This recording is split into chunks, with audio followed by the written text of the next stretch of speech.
Monsieur le Président, mes chers collègues, ce n'est pas parce que des textes sont moins mauvais que ceux que l'on craignait qu'ils en deviennent pour autant satisfaisants. Il en est ainsi notamment de la procédure concurrentielle avec négociation. Elle a été élargie, mais elle reste strictement encadrée.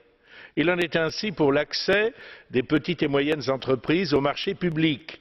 Il a été facilité, mais pas réellement encouragé, malgré les recours possibles à l'allotissement.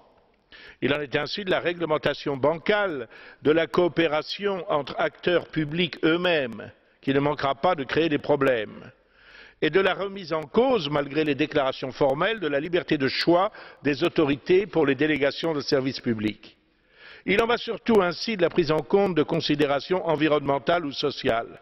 Cette prise en compte ne va pas, en effet, jusqu'à être érigée en véritable critère d'attribution. Elle ne permet pas l'application de la priorité nationale ou locale, comme d'autres orateurs l'ont souligné. Vous n'avez pas cessé de déclarer que cette réforme était essentielle pour la relance et pour l'emploi. Mais pour l'emploi de qui?